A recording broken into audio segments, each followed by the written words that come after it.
Gamete study centre में आप सभी का स्वागत है। हम लोग जो है यूपी टीजीटी परीक्षा में सामाजिक विज्ञान विषय में इतिहास और नागरिक शास्त्र दो विषयों पर पूर्व वर्षों में आए हुए प्रश्नों अर्थात PYQ पर परिचर्चा करेंगे। नागरिक शास्त्र विषय की परिचर्चा डॉक्टर पवन सिंह करेंगे और इतिहास विषय की परिचर्चा मेरे द्वारा की जाएगी। हम लोग इस परिचर्चा के माध्यम से पूर्व वर्ष के जो प्रश्न आए हैं उनके प्रमाणित उत्तर की तलाश करेंगे और उस ट्रेंड को पकड़ने का भी प्रयास करेंगे जिसके माध्यम से प्रश्न बन रहे हैं। साथ में उस चर्चा और परिचर्चा के साथ में जो नए प्रश्न बनने की संभावना है उनको भी देखेंगे। तो इस तरह से हम लोग जो है जो मई में टीजीटी परीक्षा होनी है उसके लिए संपूर्ण तैयारी करते हुए आगे बढ़ेंगे। 2001 के प्रश्नों पर इतिहास विषय पर आज पहली क्लास है। आइए हम लोग अपनी परिचर्चा प्रारंभ करते हैं। देखिए उसमें दो भागों में प्रश्न पूछे जाते हैं। जो भाग एक होता है उसमें आपको जो है एक प्रश्न करने होते हैं इतिहास से, उसके बाद आपका भाग दो शुरू हो जाएगा। अब जो दो सब्जेक्ट रखे हैं उन्हीं में से वो प्रारंभ होगा। तो ये इतिहास में हम लोग चलेंगे। भाग एक में जो प्रश्न आया है, पहला प्रश्न है सिंधु सभ्यता के लोग किस देवता की पूजा करते थे।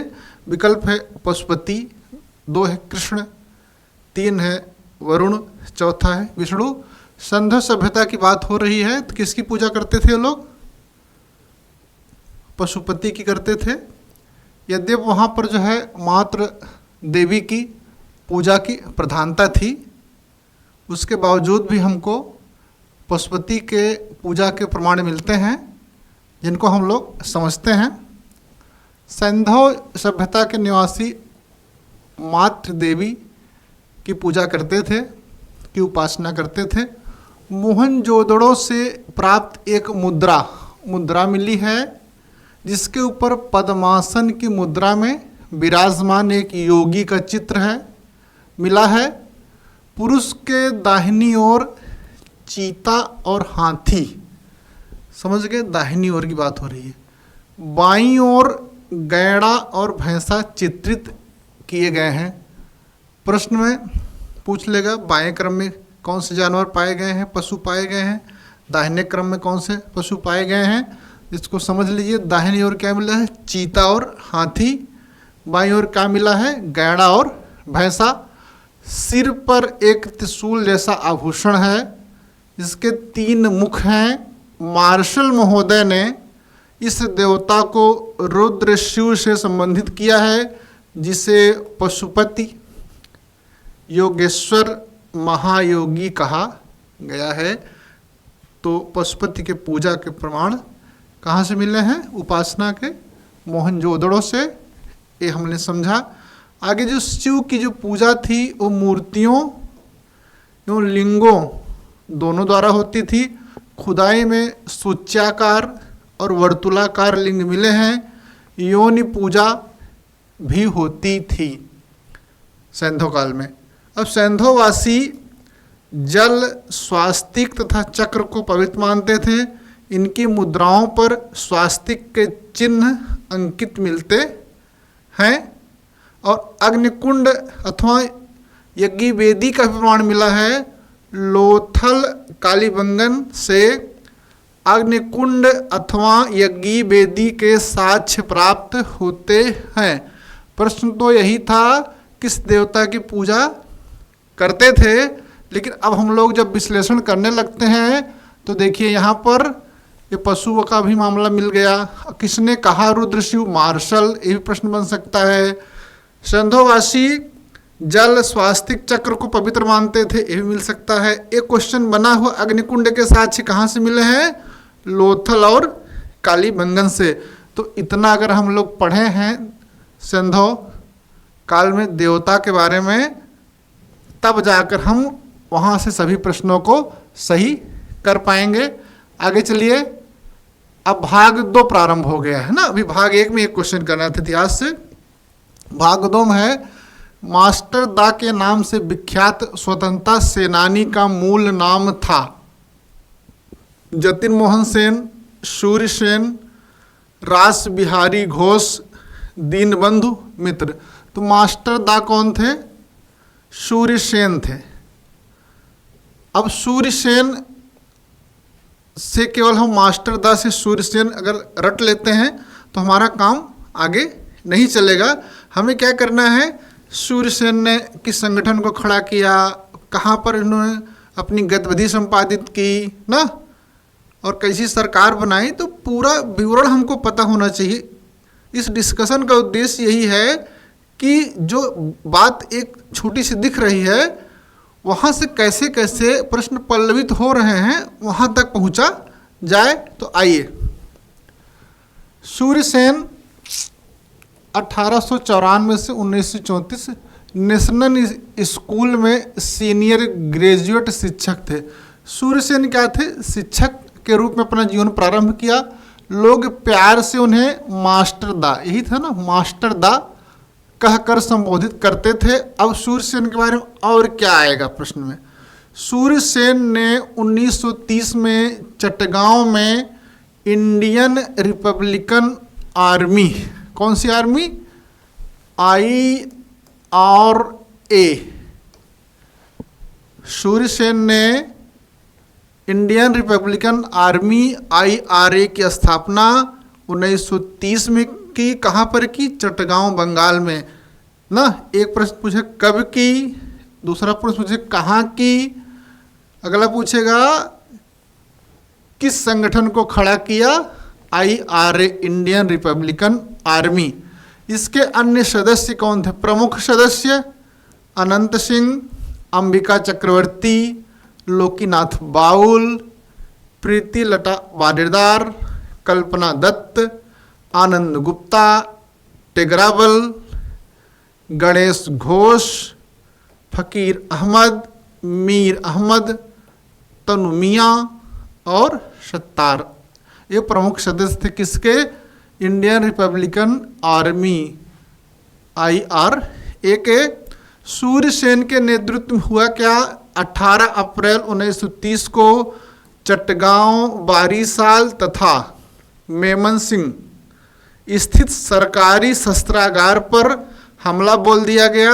हथियारों को कब्जा जमाकर ब्रिटिश शासन के अंत की घोषणा कर दी गई। इन्होंने जो अपना संगठन बनाया, IRA बनाया, उसने अप्रैल 1930 में गतिविधि की, एक्टिविटी की। कहाँ पर की? चटगांव, बारीसाल तथा मेमन सिंह पर शस्त्रागार था, उस पर इन लोगों ने कब्जा कर लिया और यह घोषणा की अंग्रेजी राज खत्म हो गया है। शस्त्रागार पर कब्जे के बाद 65 सदस्यीय क्रांतिकारी दल के समक्ष सूर्य सेन ने वंदे मातरम, इनकलाब जिंदाबाद का नारा लगाया तथा अस्थायी सरकार का गठन किया, जिसके राष्ट्रपति स्वयं जो है सूर्य सेन बने। कुछ दिनों के लिए यहाँ अंग्रेजी राज समाप्त हो गया। समझ गए? इस जंग में प्रीति लता वाडेदार और कल्पना दत्ता ने महत्वपूर्ण भूमिका निभाई। चटगांव के रेलवे इंस्टीट्यूट पर छापा मारा किसने? प्रीति लता वाडेदार ने, तथा अंग्रेजों के चंगुल से बचने के लिए उन्होंने जहर खाकर शहादत दी। जबकि कल्पना दत्त को आजीवन कारावास की सज़ा सुनाई गई। टेगराबल लड़ते हुए मारे गए। तारकेश्वर दत्तीदार को फांसी की सज़ा सुनाई गई। जब इन लोगों ने वहाँ पर अधिकार कर लिया, उसके बाद अंग्रेज़ों ने इनके खिलाफ कठोर कार्रवाई की। उस कठोर कार्रवाई में ये सब गतिविधि हुई।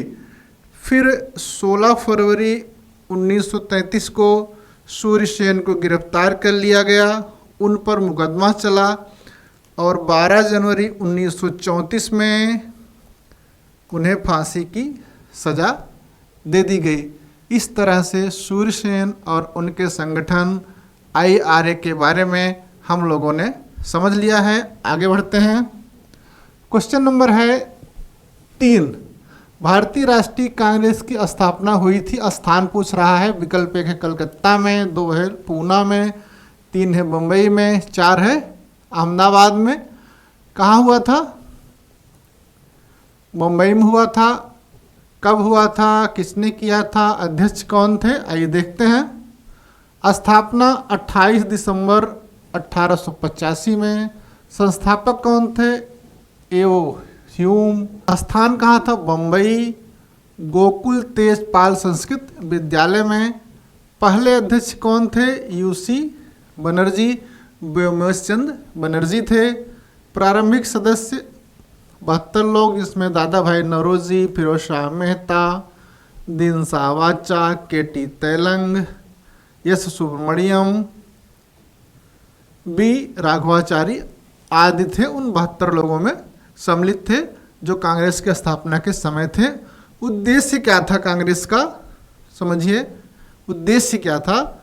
देश के विभिन्न भागों के राष्ट्रवादी राजनीतिक कार्यकर्ताओं के बीच मैत्रीपूर्ण संबंध विकसित करना, जाति धर्म प्रांत का भेद किए बिना राष्ट्रीय एकता की भावना को विकसित तथा मजबूत करना, जनप्रिय मांगों का निरूपण तथा उन्हें सरकार के सामने रखना, और सबसे महत्वपूर्ण यह है कि देश में जनमत को प्रशिक्षित और संगठित करना। यह था कांग्रेस का प्रारंभ में उद्देश्य। तो देखिए यहाँ से प्रश्न पूछा जाए, स्थापना कब हुई? ये प्रश्न था किस स्थान पर हुई, किसने की, संस्थापक कौन थे, पहले अध्यक्ष कौन थे, प्रश्न पूछेगा।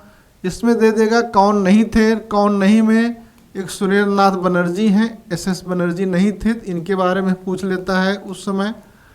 और उसका उद्देश्य हमने समझ लिया। अब आगे हम लोग चलते हैं। कांग्रेस पर और क्वेश्चन पूछे जाते हैं कि इनके अधिवेशन कहाँ कहाँ हुए हैं, अधिवेशन की अध्यक्षता किन लोगों की, उसको आप लोग अच्छे से देख करके परीक्षा में जाइएगा। आगे चलिए। भारतीय राष्ट्रीय कांग्रेस की स्थापना के समय भारत के तत्कालीन वायसराय थे। विकल्प 1 Lord Ripon, 2 Lord Dufferin, 3 Lord Lytton, 4 Lord Reading. तो कांग्रेस की स्थापना के समय वायसराय पूछ रहा है, तो लॉर्ड डफरिन थे ना, इसकी चर्चा भी होती है। आइए एक बार देख लेते हैं। कांग्रेस की स्थापना कब हुई थी? 28 दिसंबर 1885 को। लॉर्ड डफरिन का कार्यकाल कितना था? 1884 से 1888 ईस्वी। इसका मतलब इस बीच जो है वायसराय यही थे। और कुछ घटनाएं भी हैं जो हमको याद कराती हैं कि डफरिन ही थे। 1886 में लॉर्ड डफरिन ने सम्मेलन में आए, अधिवेशन हुआ था, प्रतिनिधियों को व्यक्तिगत हैसियत से गार्डन पार्टी दी थी, जो है टी पार्टी दी थी गार्डन में। ये लोग स्वागत किया था कांग्रेस वालों का। दूसरा, एक आरोप लगता है कांग्रेस के संस्थापक ए होम के जीवनी कार्य कौन है? विलियम बेडनबर्ग के अनुसार कांग्रेस की स्थापना लॉर्ड डफरिन द्वारा जन आंदोलन को दबाने के लिए सेफ्टी वाल्व के रूप में की गई। जैसे सेफ्टी वाल्व गैस को बाहर निकाल देता है आकस्मिक परिस्थितियों में, वैसे ही कांग्रेस की स्थापना डफरिन ने किया था, ताकि लोगों के बीच सरकार के विरोध में जो जन आक्रोश है वह निकल जाए। समझ गए? और लाला लाजपत राय के बारे देखेंगे, उन्होंने भी कहा था कि कांग्रेस डफरिन के दिमाग की उपज है। तो अब याद हो गया जाएगा हमको कि जब कांग्रेस की स्थापना हुई थी उस समय वायसराय कौन थे? Lord Dufferin. आगे चले। क्वेश्चन नंबर है 5, भारत में सुप्रीम कोर्ट की स्थापना हुई थी।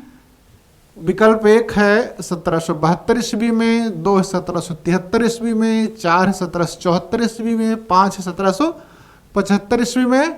हमको पता है भारत में सुप्रीम कोर्ट की स्थापना 1773 के रेगुलेटिंग एक्ट में प्रावधान किया था और 1774 में कलकत्ता में बनाया गया था। आइए समझ लेते हैं।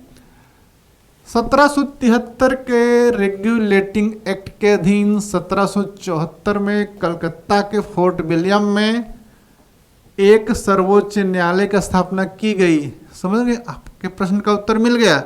लेकिन और प्रश्न बने हैं कि उसका जो पहला न्यायाधीश कौन था, मुख्य न्यायाधीश? सर एलिजा इम्पे को इसका मुख्य न्यायाधीश तथा 3 अन्य Robert Chambers, Stephen Le Maistre, John Hyde को न्यायाधीश बनाया गया। न्यायाधीशों की नियुक्ति ब्रिटिश सम्राट करता था। यह एक अभिलेख न्यायालय था, रिकॉर्ड कोर्ट था। इस न्यायालय को सिविल, आपराधिक, नौसेना तथा धार्मिक मामलों में निर्णय करने का अधिकार था। इसके विरुद्ध अपील प्रीवी काउंसिल में होती थी। तो हम लोगों ने 1774 में कलकत्ता में स्थापित पहले सुप्रीम कोर्ट के बारे में पढ़ लिया और समझ लिया। आगे चला जाए। ओके, प्रश्न नंबर 6 है, भारत में यूरोपीय व्यापारियों के आगमन का सही क्रम क्या है? कब आए थे? तो सबसे पहले हमको पता है पुर्तगाली आए थे ना, पुर्तगाली के बाद डच आए थे, डच के बाद अंग्रेज़ आए थे, अंग्रेज़ के बाद कौन आया था? फ्रांसीसी आया था। समझ रहे हैं? अगर व्यापारियों का आनुक्रम क्रम पूछे, समझ रहे हैं, तो इसमें देखिए जो विकल्प नंबर 1 है पुर्तगाली, डच, अंग्रेज, फ्रांसीसी, इसलिए पहला विकल्प सही होगा। लेकिन अगर ये पूछता है कि यूरोपीय कंपनियों का गठन, कंपनियों के क्रम में पुर्तगाल के बाद अंग्रेज आ जाते हैं दूसरे नंबर पर, तीसरे पर डच, चौथे पर फ्रांसीसी। तो इस तरह से परीक्षा में किसी भी तरह के संशय और भ्रम को दूर करने के लिए हम लोग एक टेबल के माध्यम से सभी यूरोपीय कंपनियों के बारे में संक्षेप में देख लेते हैं। आइए देखिए, यूरोपीय व्यापारियों का आगमन में देश क्या है? पुर्तगाल। उसकी कंपनी क्या नाम था? Estado the India. और व्यापारियों का आगमन कब हुआ था? 1498 में। समझ रहे हैं? और कंपनी का स्थापना का वर्ष क्या था? 1498 में। और प्रथम फैक्ट्री पूछता है इन सब की, तो पहली फैक्ट्री कोचीन में 1503 ईस्वी में। समझ गए? आगे चलें। अगला है देश नीदरलैंड या हॉलैंड या जिसको डच कहते हैं। इनकी कंपनी का क्या नाम था ओरिजिनल? बेरनिगदे ओस्ट इंडिसे कैम्पेगनिक, इसी कहते हैं डच ईस्ट इंडिया कंपनी। और पहला जो है व्यापारियों का आगमन है 1595 में। ठीक।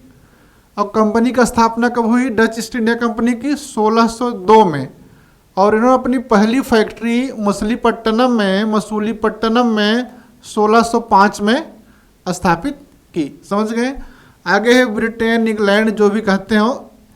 जो ईस्ट इंडिया कंपनी थी उसका जो वास्तविक नाम था, real name, the governor and company of merchant of England trading into the east Indies, इसी को कहते थे ब्रिटिश ईस्ट इंडिया कंपनी। पहले जो है व्यापारी, जो ब्रिटिश व्यापारी आए थे 1599 में, और कंपनी का स्थापना हुई थी 1600 में। समझ गए? 1600 ईस्वी में। और इन्होंने पहली फैक्ट्री मसूलीपट्टनम में 1611 में स्थापित की। अगला है डेनमार्क या डेनिश ईस्ट इंडिया कंपनी। ये आए थे व्यापारी 1616 में। इन्होंने कंपनी स्थापित की 1616 में। और इन्होंने अपनी प्रथम फैक्ट्री स्थापित की 1620 में ट्रैंक्वे बार में। कहाँ पर? ट्रैंक्वे बार में। फ्रांस देश है। इनकी जो कंपनी का नाम था कंपनी डेस इंडिसे ओरिएंटलस या फ्रांसीसी ईस्ट इंडिया कंपनी। इनके व्यापारी कब आए? 1664 में। कंपनी का स्थापना कब हुई? 1664 ईस्वी में। और पहली फैक्ट्री इन्होंने सूरत में स्थापित की 1668 ईस्वी में। एक और कंपनी आई थी स्वीडन की, स्वीडिश ईस्ट इंडिया कंपनी, इनके व्यापारी कब आए थे? 1771 में, और इन्होंने कंपनी कब स्थापित की? 1771 में। इस तरह से पुर्तगाल, डच, अंग्रेज और फ्रांसीसी देखें, व्यापारियों का क्रम ये है, और कंपनी का स्थापना देखेंगे तो यहाँ पर इंटरचेंज हो जाता है। 1600 पहले हो जाएगा, 1602 बाद में, तो डच बाद में हो जाएगा। समझ में आया? इसको 2-3 बार देख लीजिए, याद हो जाएगा और परीक्षा में सही करके आइएगा। चलिए, प्रश्न संख्या 7 है, यंग इंडिया पुस्तक के लेखक थे। विकल्प 1 है बिपिन चंद्र पाल, 2 है सुरेंद्र नाथ बनर्जी, 3 है अरविंद घोष, 4 है लाला लाजपत राय। सही क्या होगा? विकल्प नंबर 4 लाला लाजपत राय। कैसे? आइए देखते हैं। यंग इंडिया ना पुस्तक, पत्रिका की बात नहीं होती है, के लेखक कौन है? लाला लाजपत राय थे। इसी पुस्तक में उन्होंने कहा था कि कांग्रेस लॉर्ड डफरिन के दिमाग की उपज है। ये हो गया यंग इंडिया की पुस्तक के बारे में।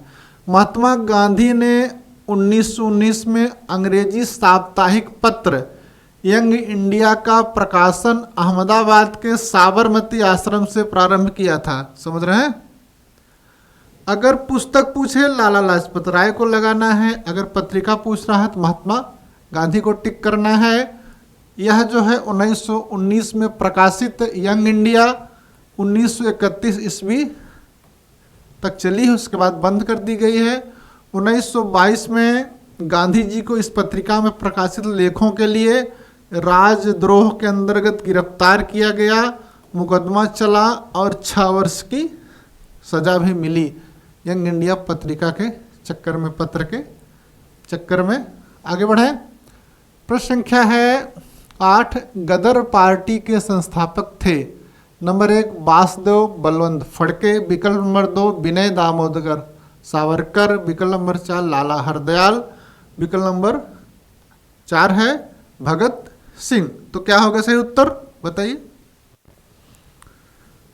लाला हरदयाल है। आइए देखते हैं। 1 नवंबर 1913 को अमेरिका के सैन फ्रांसिस्को नगर में गदर पार्टी का गठन किया गया। इसके संस्थापक थे लाला हरदयाल तथा अध्यक्ष थे कौन? सोहन सिंह भाकना। गदर पार्टी के प्रचार प्रसार के लिए जो सचिव बनाए गए, सचिव हरदयाल को ही बनाया गया। अन्य प्रमुख नेता थे रामचंद्र, बरकतुल्ला, रास बिहारी बोस, महेंद्र प्रताप, अब्दुल रहमान एवं मैडम भीकाजी कामा। इनसे भी कई बार प्रश्न बने हैं। महेंद्र प्रताप तो 1915 के पहली अस्थायी सरकार ही है इनकी। चलिए आगे। इसे प्रशांत तट का हिंदी संघ भी कहा जाता था। यह पार्टी गदर या हिंदुस्तान गदर नामक पत्र निकालती थी। इसका प्रथम अंक उर्दू में छपा, इसके बाद गुरुमुखी में छपने लगा। कालांतर में कई भाषाओं हिंदी, अंग्रेजी, मराठी, पंजाबी एवं गुजराती में भी निकलने लगा। इसके संपादक थे रामचंद्र पेशावरी। समझ रहे हैं?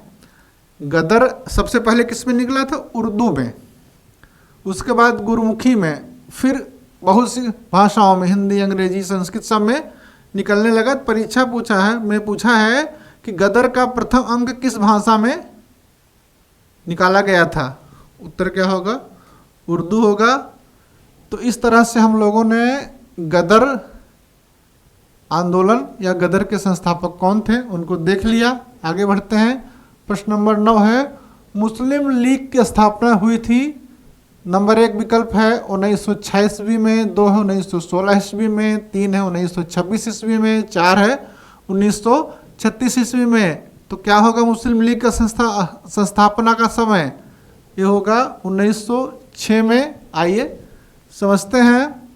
बंगाल विभाजन की घोषणा के बाद 1 अक्टूबर 1906 को आगा खां के नेतृत्व में मुसलमानों का एक शिष्टमंडल तत्कालीन वायसराय लॉर्ड मिंटो से कहाँ पर मिला? शिमला में मिला। शिष्टमंडल ने कहा कि प्रांतीय केंद्रीय स्थानीय निकायों में निर्वाचन है तो मुसलमानों के लिए एक विशिष्ट स्थिति की मांग की उसके प्रत्युत्तर में मिंटो ने मुसलमानों को आश्वस्त करते हुए कहा कि उनके राजनीतिक अधिकारों हितों की भारत में रक्षा की जाएगी। ढाका के नवाब सलीमुल्लाह खां ने मोहम्मडन एजुकेशन कांग्रेस के अवसर पर मुसलमानों के समक्ष एक अलग राजनीतिक संगठन बनाने का प्रस्ताव रखा ना। फिर 30 दिसंबर 1906 को नवाब बकारुल मुल्क की अध्यक्षता में अखिल भारतीय मुस्लिम लीग या मुस्लिम लीग की स्थापना करने का प्रस्ताव किया गया। मोहसिन उल मुल्क तथा वकारुल मुल्क को संयुक्त रूप से संगठन का सचिव बनाया गया। 30 दिसंबर 1906 को मुस्लिम लीग का गठन हो गया। लीग का मुख्यालय लखनऊ बनाया गया और इसके अध्यक्ष कौन बना दिए गए? आगा खां को नियुक्त किया गया। अब आप समझो इसके उद्देश्य क्या थे। उद्देश्य था भारतीय मुसलमानों के अंदर ब्रिटिश सरकार के प्रति वफादारी पैदा करना तथा सरकार के कार्यों के प्रति मुसलमानों में भ्रामक धारणाओं को दूर करना मुस्लिम लीग का उद्देश्य समझिए। नंबर 2 था भारतीय मुसलमानों के राजनीतिक तथा अन्य अधिकारों की रक्षा करना और उसकी आवश्यकताओं एवं भावनाओं को सम्राट के सामने प्रस्तुत करना। ये 2 लक्ष्य थे और यह लक्ष्य अंग्रेजों के उन उद्देश्यों को पूर्ति कर रहा था जिसमें वो मुसलमानों को अपने पक्ष में करना चाहते थे ताकि भारत में आगे बढ़ रहे प्रारंभ हो रहे राष्ट्रीय आंदोलन को दमित किया जाए, कुचला जाए। आगे चलें। मुस्लिम लीग का जो पहला अधिवेशन कभी परीक्षा में पूछ लेगा तो दिसंबर 1907 में कराची में हुआ था पहला अधिवेशन। दूसरा अधिवेशन 1908 में अमृतसर में हुआ था जिसमें सर सैयद इमाम अध्यक्ष बने थे। एक महत्वपूर्ण तथ्य जो परीक्षा में पूछा गया है कि इसकी लंदन शाखा, मुस्लिम लीग की लंदन शाखा का स्थापना कब हुई और किसने की? तो 1908 में हुई। अमीर अली की अध्यक्षता में मुस्लिम लीग की लंदन शाखा की स्थापना हुई। 2 चीज़ें याद करिएगा, 1908 में सन है, अमीर अली की अध्यक्षता में। यहाँ से प्रश्न पूछा जा सकता है। तो मुस्लिम लीग की स्थापना के संबंध में मोटी मोटी बातें यही हैं। आगे चलें। प्रश्न नंबर 10 है जलियांवाला बाग हत्याकांड की जांच के लिए बनाई गई समिति का नाम। नंबर 1 साइमन कमीशन, नंबर 2 विकल्प है हंटर कमीशन, नंबर 3 विकल्प है रेमंड कमीशन, नंबर 4 विकल्प है लिनलिथगो कमीशन। तो जलियांवाला बाग की ओर से जो सरकार ने, अंग्रेजी सरकार ने कमेटी बनाई थी वो थी हंटर कमीशन। समझ गए? हुआ क्या था कि भारत में रॉलेट एक्ट का विरोध चल रहा था। उस दौरान जो है सत्यपाल और किचलू को गिरफ्तार कर लिया गया। उस गिरफ्तारी और रॉलेट एक्ट के विरोध में जलियांवाला बाग में बहुत बड़ी सभा हुई। उस सभा में अंग्रेजों द्वारा गोली चलवाई गई और बहुत से जो है लोग मारे गए। उन मारे गए लोगों के प्रति कौन जवाबदेह होगा, इसकी जांच के लिए कांग्रेस लगातार एक कमेटी की मांग कर रही थी और ब्रिटिश सरकार जो है कमेटी गठित नहीं कर रही थी। बहुत अधिक जो है कोशिश करने के बाद उन्होंने कमेटी गठित किया जिसको हंटर कमीशन है, हंटर कमेटी कहते हैं। जलियांवाला बाग हत्याकांड कब हुआ देखिए, 13 अप्रैल 1919 को। इसकी जांच के लिए 1 अप्रैल में घटना हुई थी। मई, जून, जुलाई, अगस्त, सितंबर, अक्टूबर में जाकर के हंटर कमेटी का गठन किया गया। इसके अध्यक्ष थे लॉर्ड हंटर। 5 सदस्य, एक हो गए लॉर्ड हंटर, दूसरे हो गए लॉर्ड रैंकिंग, तीसरे हो गए WF राइस, चौथे हो गए जॉर्ज बैरो, पांचवें हो गए थॉमस स्मिथ। ये अंग्रेज थे। इसके बाद इसमें 3 भारतीय भी थे, चिमनलाल सीतलवाड़, साहबजादा सुल्तान अहमद और जगत नारायण। इतने लोग इसमें सम्मिलित थे। इसकी रिपोर्ट आई मार्च 1920 में। अपनी रिपोर्ट में इसने क्या कहा, सरकार दोषमुक्त है, सरकार को दोषमुक्त करार दिया। इस पर गांधी जी ने कहा था, गांधी जी ने इस रिपोर्ट पर कहा था, पन्ने दर पन्ने निर्लज्ज सरकारी लीपापोती है। यह जो रिपोर्ट आई है उसने कुछ ध्यान नहीं दिया है, केवल लीपापोती के निर्लज्जतापूर्वक इसलिए पन्ने दर पन्ने निर्लज्ज सरकारी लिपापोती है। जनरल डायर को, जो इस जलियांवाला बाग हत्याकांड के लिए जिम्मेदार था, उसको पद से हटा दिया गया। वह कहाँ चला गया? ब्रिटेन चला गया। तो वहाँ पर वहाँ के लोगों ने उसको कहा ब्रिटिश साम्राज्य का शेर की उपाधि दी। किसको? जनरल डायर को। फिर अब जांच जब सही से नहीं हुई तो भारतीय राष्ट्रीय कांग्रेस ने कहा कि हम अपनी ओर से एक कमेटी बनाते हैं। तो भारतीय राष्ट्रीय कांग्रेस ने इस घटना की जांच के लिए मदन मोहन मालवीय की अध्यक्षता में, कई बार परीक्षाओं में पूछा गया है, कांग्रेस जलियांवाला बाग हत्याकांड की जांच के लिए कांग्रेस की ओर से जो कमेटी बनाई गई थी उसके अध्यक्ष कौन थे? मदन मोहन मालवीय थे। और इसके अन्य सदस्य थे मोतीलाल नेहरू, महात्मा गांधी, अब्बास तैयब जी, CR दास, P जयकर थे। तो अगर क्वेश्चन को और कठिन करना होता है तो वह पूछ लेते निम्नलिखित में से कौन कांग्रेस की ओर से गठित जलियांवाला बाग हत्याकांड की जांच के लिए कमेटी का सदस्य नहीं था? इन सबको छोड़कर कोई एक नाम दे देते हैं जिनको आपको टिक करना होता है। रिपोर्ट में सरकार की निंदा की गई, जो कांग्रेस की ओर से रिपोर्ट आई। सरकार से दोषी लोगों के खिलाफ कार्रवाई एवं मृतकों के परिवारों को आर्थिक सहायता देने की मांग की गई, परंतु सरकार ने इस पर कोई ध्यान नहीं दिया। फलतः गांधी जी ने असहयोग आंदोलन चलाने का निर्णय लिया। जलियांवाला बाग हत्याकांड के समय पंजाब में चमनदीप के नेतृत्व में एक डंडा फौज का गठन किया गया। वो डंडा लेकर के घूमा करते थे। परीक्षा में कभी पूछा गया है कि डंडा फौज का गठन किसने किया है? तो उत्तर क्या है? चमनदीप ने। आगे चलते हैं हम लोग।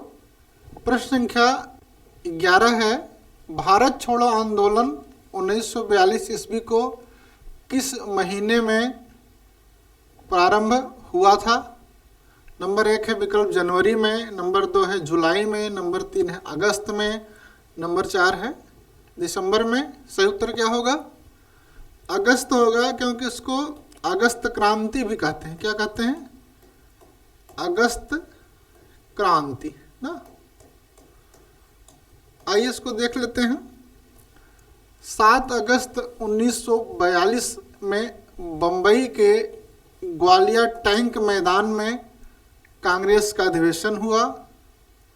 इसी अधिवेशन में भारत छोड़ो प्रस्ताव को प्रस्तुत किया किसने?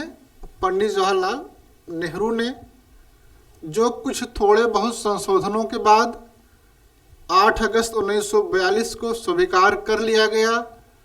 यह जो अधिवेशन था बंबई के ग्वालियर टैंक मैदान में, इसकी अध्यक्षता कौन कर रहे थे? अब्दुल कलाम आज़ाद, उस समय कांग्रेस के अध्यक्ष थे।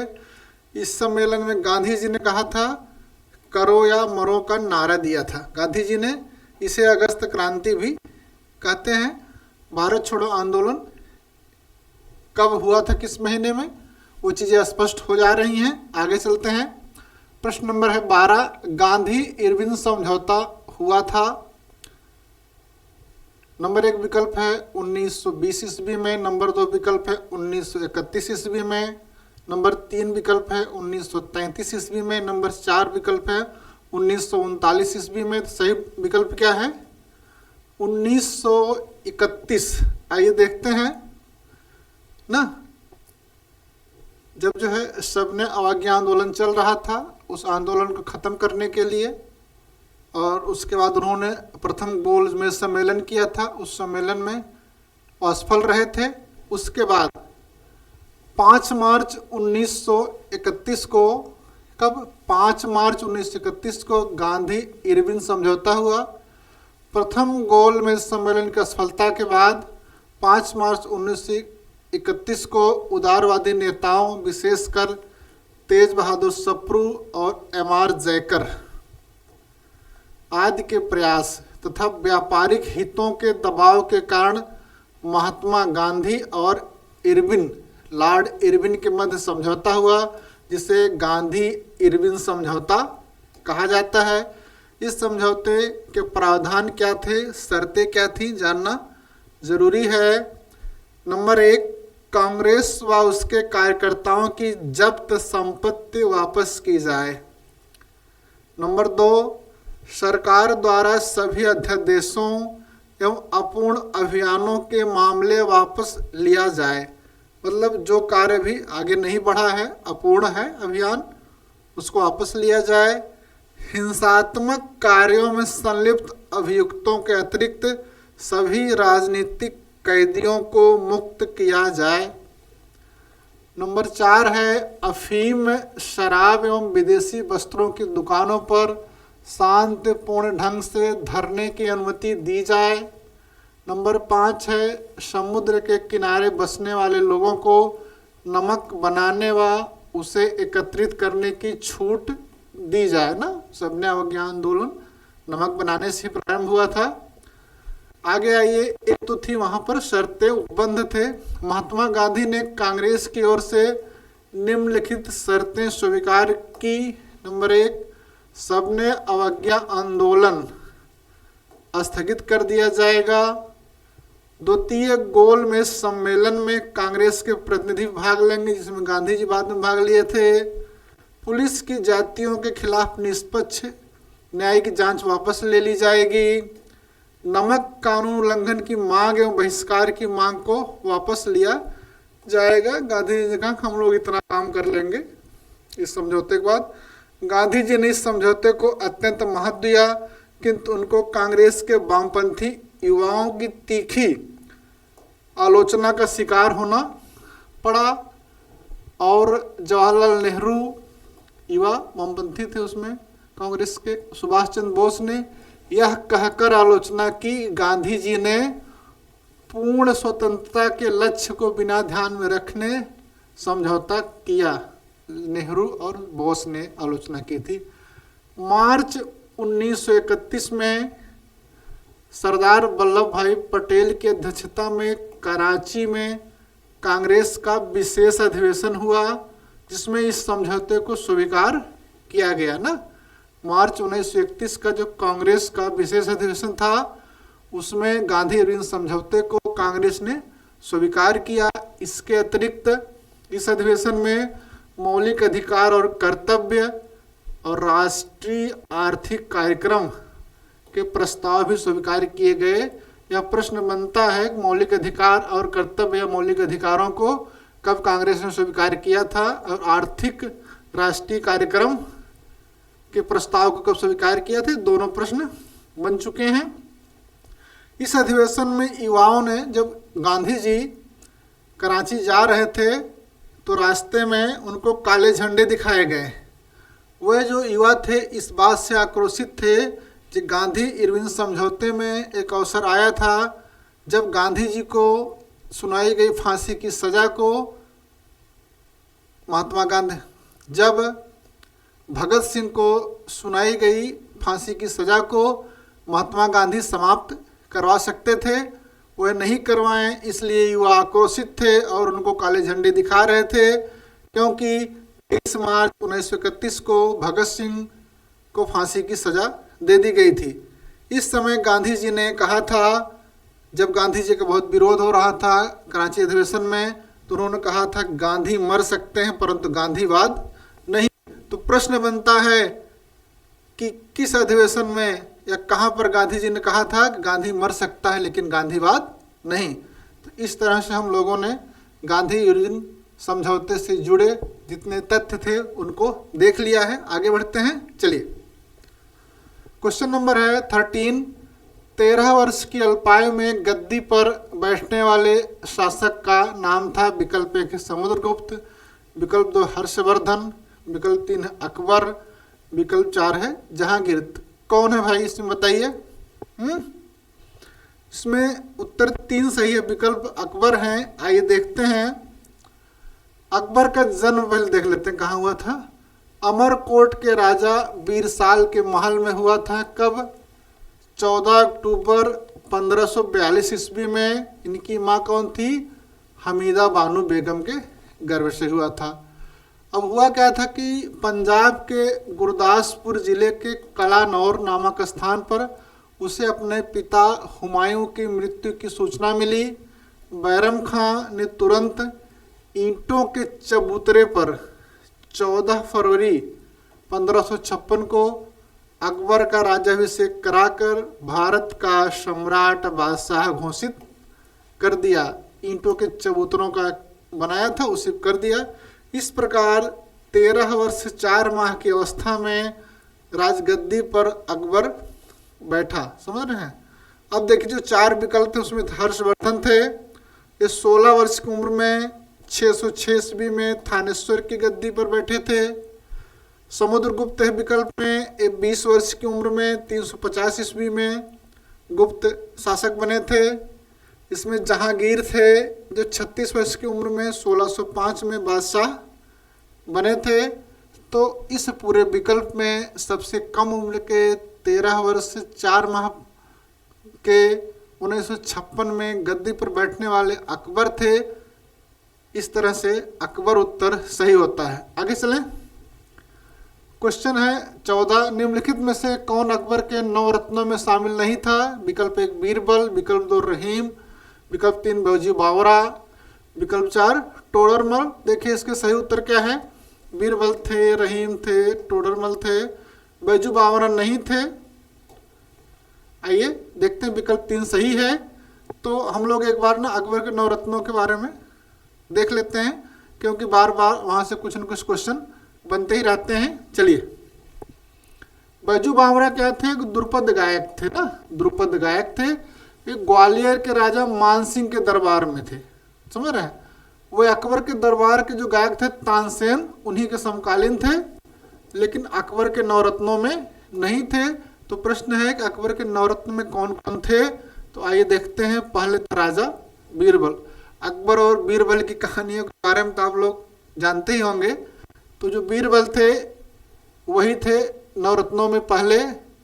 इनका मूल नाम था महेश दास।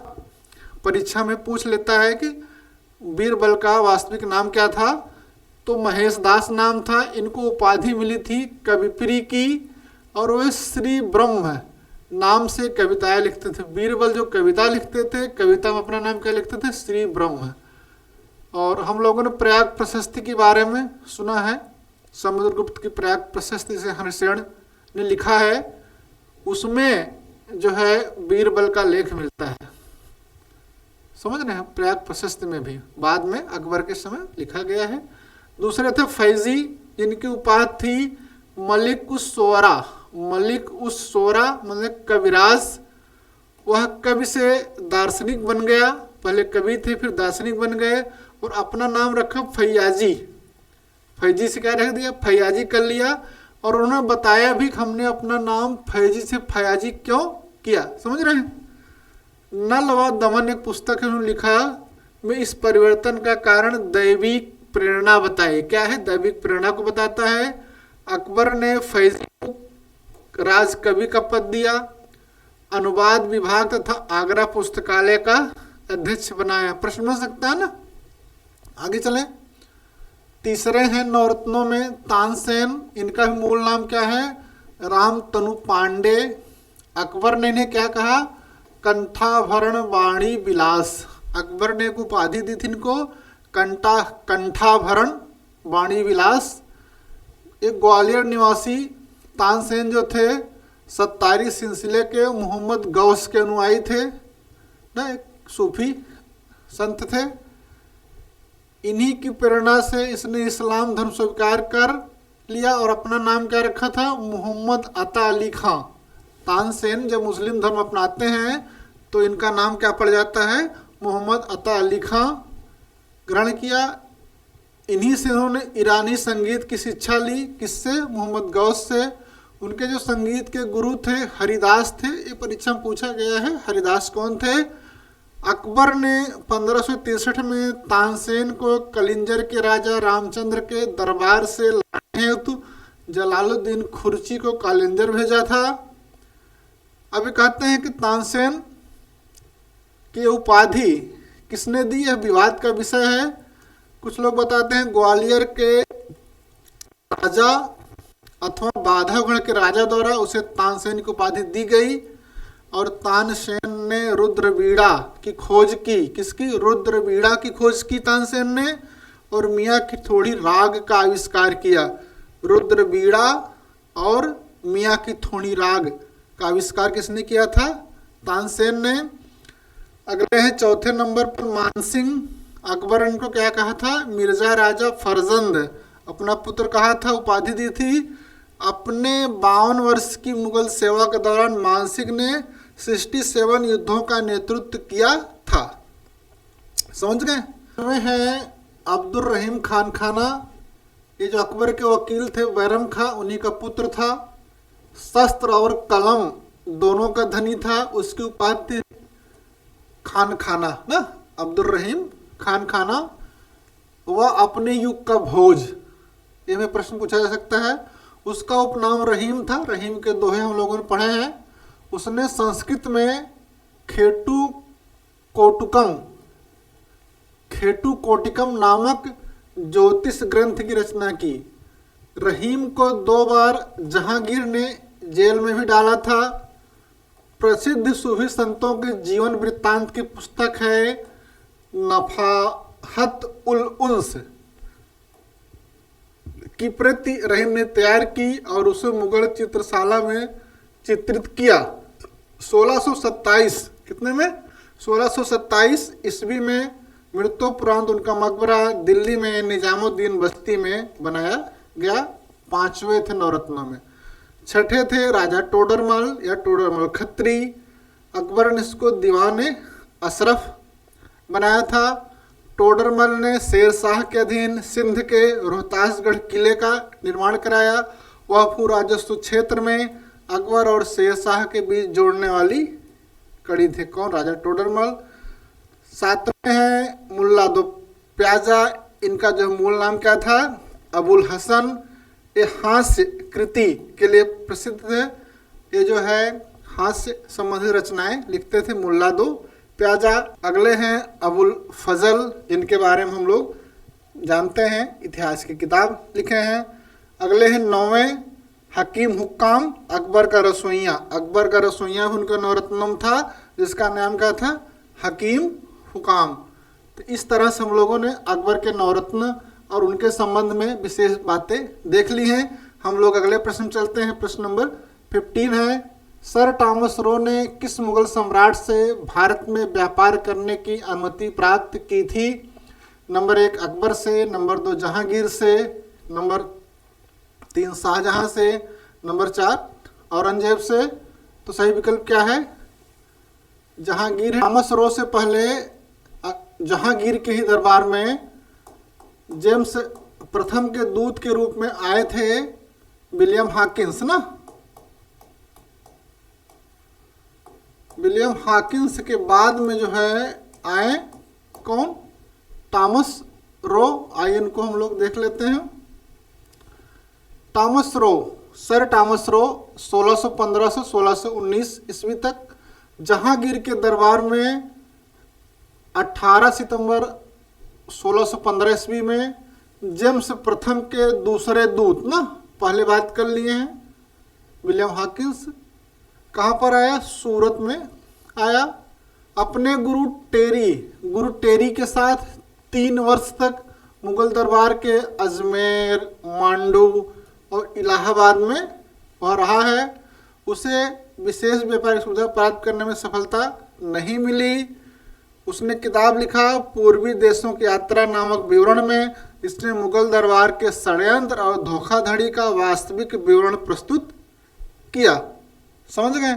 हम लोग टॉमस रो के बारे में समझ लिए हैं। आगे चलते हैं। क्वेश्चन नंबर है 16, शिवाजी की राजधानी थी। विकल्प 1 है राजपुर, दूसरा है राजगंज, तीसरा है रायगढ़, चौथा है रायसमंद। तो क्या होगी? रायगढ़ है। आइए देखते हैं। शिवाजी की राजधानी रायगढ़ थी। यहीं पर शिवाजी का जून 1674 में राज्याभिषेक संपन्न हुआ था। अब समझते हैं आगे। जून 1674 में पहला राज्याभिषेक बनारस के विश्वेश्वर भट्ट, या जिन्हें गंगा भट्ट कहते हैं, ये पुरोहित थे, ने किया। राज्याभिषेक के 12वें दिन हुआ क्या, उनकी माता जीजाबाई की मृत्यु हो गई, इसको अपशगुन माना गया। इसीलिए दूसरा पूरक राज्याभिषेक सितंबर 1674 में 2 बार हुआ, जून और सितंबर में तांत्रिक विधि से निश्चलपुरी ने कराया था। शिवाजी के राज्याभिषेक में उनके जो सचिव थे बालाजी आवजी की महत्वपूर्ण भूमिका थी। राज्याभिषेक समारोह में अंग्रेज प्रतिनिधि के रूप में हेनरी ऑक्सनडेन उपस्थित थे। हेनरी ऑक्सनडेन कौन सा अंग्रेज था जो शिवाजी के राज्याभिषेक में उपस्थित था? हेनरी ऑक्सनडेन उसका उत्तर होगा। इस समय राज्याभिषेक सम्मत या राजसक सम्मत चलाया गया, एक सम्मत भी चलाया, राज्याभिषेक सम्मत या राजसक सम्मत। ये हिरण्यगर्भ संस्कार कर शिवाजी को छत्री बनाया गया। शिवाजी का 7 धातुओं से 7 बार तुलादान हुआ, समझ रहे हैं? इनको छत्री बनाया गया इस संस्कार के माध्यम, हिरण्यगर्भ संस्कार के माध्यम से। अब इनकी उपाधियां देख लेते हैं। छत्रपति, गौ ब्राह्मण प्रतिपालक, यवन पीडक, सभापति, छत्री कुजावंतस, हैंदव धर्मोद्धारक, हिंदू पदपाशाही की उपाधि इनको मिली है शिवाजी को। राज्याभिषेक के काल को शिवाजी ने राज्याभिषेक युग नाम दिया। राज्याभिषेक के समय शिवाजी ने तांबे के शिवराई तथा सोने के हूण सिक्के चलवाए। शिवाजी ने 2 तरह के सिक्के चलवाए थे, शिवराई और हूण, समझ रहे? तांबे का शिवराई था और सोने का हूण, परीक्षा में पूछा जाता है। राज्याभिषेक का महत्व इसमें है, महत्व क्या है भाई? राज्याभिषेक का महत्व क्या है? परीक्षाओं में प्रश्न पूछे जाते हैं। महत्व है, अब उन्हें एक जमींदार के हैसियत से, औरंगजेब जिसे पहाड़ी चूहा कहता था, उस हैसियत से, जमींदार की हैसियत से समकालीन शासकों के समकक्ष हो गए राज्याभिषेक के द्वारा, समझ गए? और मराठा बखार में भी उनके हिंद स्वराज के बारे में कुछ चीज़ें दी गई हैं। ये बखार होता है, मराठा साहित्य है। बखार मतलब मराठा साहित्य है। मराठा बखार में शिवाजी द्वारा 1645 में रायरी पहाड़ी पर स्थित रायरेश्वर के शिव मंदिर में दादा पंत को साक्षी मानकर हिंदवी स्वराज की स्थापना तथा धर्म की रक्षा का संकल्प लिए जाने का उल्लेख हुआ है। ये है बखार में, मराठा बखार में। ये जानते रहिए, अगर परीक्षा आता है तो गलत ना हो। आगे चले। प्रश्न है 17। शिवाजी के मंत्रिमंडल अष्ट प्रधान की एक विशेषता थी, इसके सभी मंत्री ब्राह्मण होते थे। तीसरा, इसके 7 मंत्री ब्राह्मण होते थे। इसका सिर्फ 1 मंत्री ब्राह्मण होता था। इसमें जातिगत कोई बाध्यता नहीं थी। अष्ट प्रधान की बात होती है तो इसमें 8 लोग हैं। नियम ये था कि सेनापति को छोड़कर ना शेष सभी ब्राह्मण होने चाहिए थे। तो 1 निकाल देते हैं तो 7 ब्राह्मण होने चाहिए थे। तो इसके 7 मंत्री ब्राह्मण होते थे, इसलिए विकल्प नंबर 2 सही है। आइए देखते हैं। सेनापति के अतिरिक्त सभी मंत्री प्रायः ब्राह्मण होते थे और पंडित राव और न्यायाधीश के अतिरिक्त सभी को अवसर आने पर सेना का नेतृत्व करना पड़ता था। ये तो हमारे प्रश्न का उत्तर हो गया। उनके अष्टप्रधान से बार बार प्रश्न पूछे जाते हैं। वो पूछते हैं अष्टप्रधान उनका नाम क्या है, उनके काम क्या हैं, उसको एक बार हम लोग तेजी से देख लेते हैं। पहले हैं पेशवा अथवा मुख्य प्रधान। ये क्या होता था? प्रधानमंत्री संपूर्ण प्रशासन की देखभाल, राजा के अनुपस्थिति में उनके कार्यों की देखभाल, सरकारी पत्रों तथा दस्तावेजों पर राजा के नीचे अपनी मोहर लगाता था। ये हो गया अष्टप्रधान। दूसरा क्या है? अमात्य मजमुआदार वित्त एवं राजस्व। अमात्य मजमुआदार वित्त एवं राजस्व। वाकिया नवीस या मंत्री राजा के दैनिक कार्यों तथा दरबार की प्रतिदिन की कार्रवाइयों का विवरण रखना। वर्तमान गृह मंत्री की तरह इनके काम थे वाकिया नवीस के। चौथा है सुरू नवीस या सचिव, राजकीय पत्र व्यवहार का कार्य देखना तथा परगनों के हिसाब की जांच करना। आगे है दबीर या सुमंत। दबीर या सुमंत विदेश मंत्री की तरह थे, काम करते थे। सेनापति या सर नौबत 6ठे नंबर पर। सेना की भर्ती, संगठन, रसद का प्रबंध है। 7वां थे अष्टप्रधान में पंडित राव, विद्वान एवं धार्मिक कार्यों के लिए दिए जाने वाले अनुदानों का दायित्व निभाना इनका काम था। 8वें थे अष्टप्रधान में न्यायाधीश, राजा के बाद मुख्य न्यायाधीश होता था। राज्य के समस्त दीवानी और फौजदारी मामले इसके अधिकार में आते थे। ये तो हो गया अष्टप्रधान। इसके अतिरिक्त इन अष्टप्रधानों के, इन मंत्रियों के सहायता के लिए भी कुछ कर्मचारी थे। प्रत्येक मंत्री के अधीन 8 अधिकारियों का एक कार्यालय होता था, जो उनके आधिकारिक कार्यों के निष्पादन में सहयोग देते थे। जैसे दीवान, दीवान का मतलब क्या थे? सचिव थे। मजूमदार माने लेखा परीक्षण और लेखाकार। फड़निस उपलेखा परीक्षक ना। सबनिस कार्यालय प्रभारी। चिटनिस पत्राचार लिपिक। कारखानिस रसद अधिकारी। जमादार खजांची। पोटनिस रोकड़िया। इसमें मजूमदार देगा, इनका कार्य पूछ लेगा। लेखा परीक्षण है लेखाकार। चिटनिस देगा, कार्य पूछ लेगा। पत्राचार लिपिक। समझ गए? इस तरह से हम लोगों ने अष्टप्रधान और उसकी संरचना को समझ लिया है। आगे बढ़ते हैं। प्रश्न संख्या 18 है, वंदे मातरम गीत के रचयिता का नाम है। विकल्प 1 है रविन्द्रनाथ टैगोर। विकल्प 2 है बंकिम चंद्र चटर्जी। विकल्प 3 है सरोजिनी नायडू। विकल्प 4 इनमें से कोई नहीं। तो वंदे मातरम किसने लिखा है? बंकिम चंद्र चटर्जी। इनको बंकिम चंद्र चट्टोपाध्याय भी कहते हैं। समझ रहे हैं? दोनों एक ही हैं। आइए देखते हैं। भारत का राष्ट्रीय गीत वंदे मातरम उपन्यास आनंद मठ से लिया गया है। इसके रचयिता बंकिम चंद्र चट्टोपाध्याय या बंकिम चंद्र चटर्जी हैं। समझ गए? और इसको 1896 में रहमतुल्लाह सयानी के अध्यक्षता में कांग्रेस का जो अधिवेशन हुआ था, उसमें बंकिम चंद्र चटर्जी ने पहली बार इसको गाया था। यह राजनीतिक उपन्यास है। इसको बंगाल का बाइबिल भी कहते हैं, है ना। परीक्षा में पूछा जा सकता है बंगाल की बाइबिल किसे कहते हैं। उपन्यास की कथा कहाँ से लिया, कथानक कहाँ से है? 1770 के बंगाल के भीषण अकाल और 1773 के सन्यासी विद्रोह की पृष्ठभूमि पर बना हुआ है। बंकिम चंद्र चटर्जी की अन्य रचनाएं भी हैं जिनके बारे में परीक्षा में पूछा जाता है। दुर्गेश नंदिनी एक रचना है, कपाल कुंडला है और देवी चौध रानी है। इसलिए हमको दुर्गेश नंदी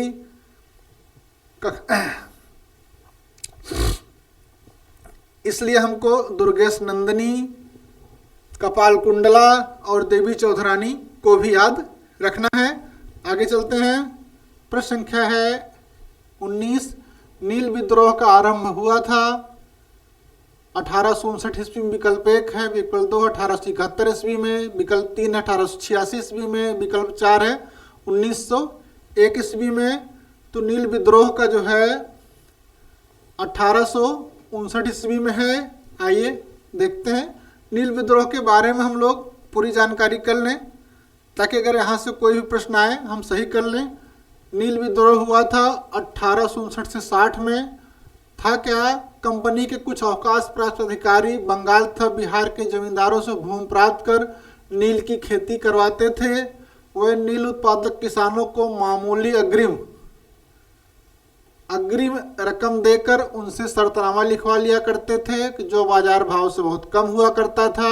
इस प्रथा को स्थानीय भाषा में ददनी प्रथा की संज्ञा दी गई है। परीक्षा में पूछा जाता है ददनी प्रथा क्या है? तो ददनी प्रथा अग्रिम भुगतान है जो किसी कार्य के लिए हम देते हैं, इसी कहते हैं ददनी प्रथा। ददनी प्रथा से यहाँ के लोग त्रस्त थे। बंगाल के वे काश्तकार जो अपने खेतों में चावल की खेती करना चाहते थे, वो नील नहीं उगाना चाहते थे, उन्हें यूरोपीय नील बागान मालिक नील की खेती करने के लिए बाध्य व मजबूर किया करते थे। इनकार करने पर उनका दमन किया जाता था, उन पर कोड़े बरसाए जाते थे, तरह तरह की सजाएं दी जाती थी। वह क्या सितंबर 1859 में उत्पीड़ित किसानों ने अपने खेतों में नील न उगाने का निर्णय लिया। अंत में अति हो गई और उन लोगों ने कहा कि हम नील नहीं उगाएंगे। बागान मालिकों के विरुद्ध उन्होंने विद्रोह कर दिया। फिर नील विद्रोह की पहली घटना कहाँ हुई? बंगाल के नदिया जिले में स्थित गोविंदपुर गांव में। हुआ क्या? सितंबर 1859 में स्थानीय नेता दिगंबर विश्वास और विष्णु विश्वास के नेतृत्व में किसानों ने नील की खेती बंद कर दी। नेतृत्व कौन दिया? दिगंबर विश्वास और विष्णु विश्वास ने, समझ रहे हैं? तो उसके बाद हुआ कि 1860 तक नदिया, पावना, ढाका, मालदा, दिनाजपुर आदि क्षेत्रों में यह विद्रोह आंदोलन फैल गया। किसानों की एकजुटता कारण बंगाल में 1860 तक सभी नील कारखाने बंद हो गए। नील विद्रोह के बंगाल के बुद्धिजीवियों, प्रचार माध्यमों, धर्म प्रचारकों और कहीं कहीं छोटे जमींदारों और महाजनों का भी सहयोग मिला, तभी यह सफल रहा। बंगाल में बुद्धिजीवी वर्ग ने अखबारों में अपने लेख द्वारा तथा जनसभाओं के माध्यम से विद्रोह के प्रति अपने समर्थन को व्यक्त किया। हिंदू पैट्रियाट पत्र है के संपादक हरिश्चंद्र मुखर्जी की इसमें विशेष भूमिका रही। प्रश्न पूछेगा नील विद्रोह का प्रचारित प्रसारित करने के लिए हिंदू पैट्रियाट के संपादक कौन थे? हरिश्चंद्र मुखर्जी। और यह पूछ लेता है हरिश्चंद्र मुखर्जी की रचना पूछ लेता है या उनका प्रकाशन पूछ लेता है तो हम हिंदू पैट्रियाट। और एक और है नील बागान मालिकों के अत्याचार का खुला चित्रण दीनबंधु मित्र ने अपने नाटक नील दर्पण में किया है। तो नील दर्पण किसका नाटक है? दीनबंधु मित्र का है, यह पूछा जाता है। फिर आई 1860 में WS सीटोनकार जो नील आयोग बना था उसके अध्यक्ष थे। यह जो है परीक्षा में पूछा जा सकता है कि जो नील आयोग था उसके अध्यक्ष कौन थे? WS सीटोनकार के नेतृत्व में गठित नील आयोग के सुझाव पर जारी की गई सरकारी सूचना जिसमें उल्लेख था रैयतों को नील की खेती करने के लिए बाध्य नहीं किया जाए तथा यह सुनिश्चित किया जाए कि सभी प्रकार के विवादों का निपटारा कानूनी तरीके से किया जाए। इससे आंदोलन की सफलता सिद्ध होती है ना, आंदोलन सफल हो गया। सफल क्या हुआ? इसका कारण क्या है? किसानों ने अनुशासित होकर आंदोलन किया, उनमें एकता बनी रही, संगठन विकसित रहा और सहयोग की भावना रही। नील विद्रोह भारतीय किसानों का पहला सफल विद्रोह था।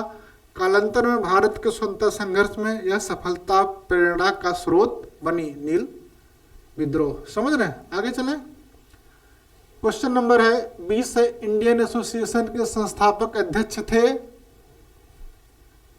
नंबर 1 है Dadabhai Naoroji, number 2 Mahadev Govind Ranade, number 3 Surendranath Banerjee, number 4 है मोतीलाल नेहरू। संस्थापक अध्यक्ष पूछ रहा है इंडियन एसोसिएशन का, इसका उत्तर SS बनर्जी हैं, SN बनर्जी हैं, सुरेंद्रनाथ बनर्जी, इसलिए विकल्प 3 सही होगा। आइए हम लोग इंडियन एसोसिएशन के बारे में समझ लेते हैं। इंडियन एसोसिएशन की स्थापना कब हुई? तो 1876 में आनंद मोहन बोस एवं सुरेंद्रनाथ बनर्जी ने की और इसके अध्यक्ष बने सुरेंद्रनाथ बनर्जी। यह कांग्रेस की स्थापना से पूर्व प्रथम अखिल भारतीय राजनीतिक संगठन था। सुरेंद्रनाथ बनर्जी ने 1879 में दी बंगाली नामक अंग्रेजी समाचार पत्र का प्रकाशन किया। यह जो है इंडियन एसोसिएशन का मुख्य पत्र था, मतलब इंडियन एसोसिएशन जो भी बात बोलेगी वह द बंगाली में छपता था। इंडियन एसोसिएशन की स्थापना कलकत्ता के अल्बर्ट हॉल में की गई थी। कहाँ पर की गई थी? कलकत्ता में। प्रारंभ में इसे भारतीय राष्ट्रीय समिति के नाम से स्थापित किया गया था। अब इसका उद्देश्य समझिए। प्राथमिक उद्देश्य देश के जनमत के लिए एक शक्तिशाली संस्था का गठन करना। इसमें जमींदारों के बजाय मध्यम वर्ग पर ध्यान दिया गया।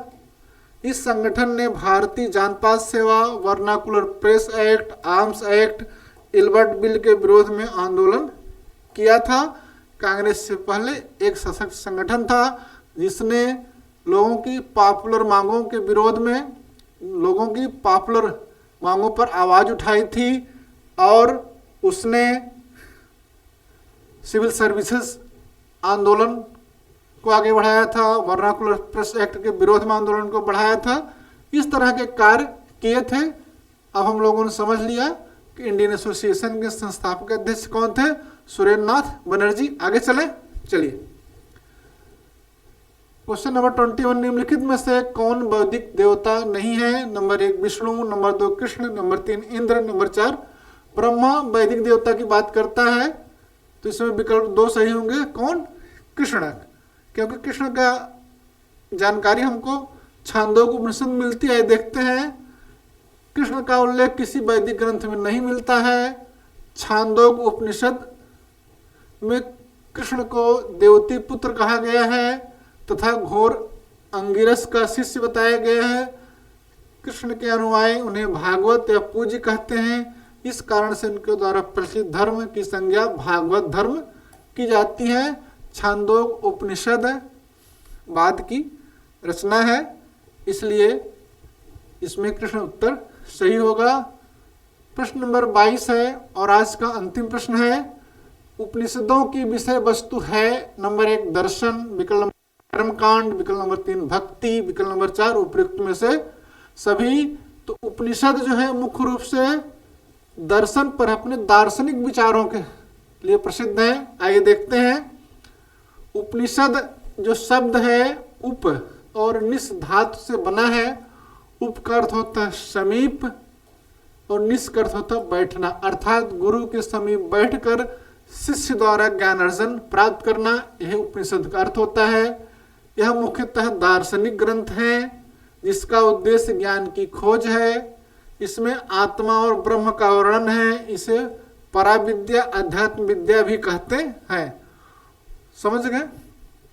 उपनिषद वैदिक साहित्य के अंतिम भाग होने के कारण इन्हें वेदांत भी कहा जाता है।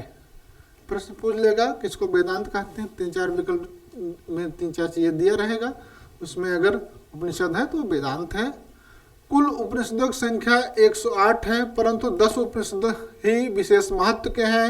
इन्हीं पर आदिगुरु शंकराचार्य ने भाष्य लिखे हैं। कौन कौन से हैं?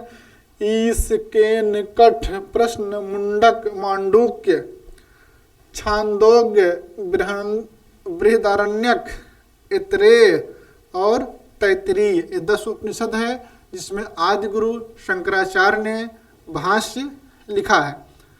इस तरह से हम लोगों ने आज जो है यूपी टीजीटी 2001 में आए हुए 22 प्रश्नों पर परिचर्चा की।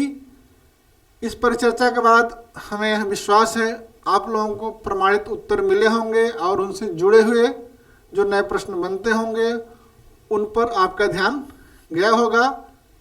आप लोगों ने धैर्यपूर्वक पूरी क्लास को समझा और दिया। आप लोगों को बहुत बहुत धन्यवाद।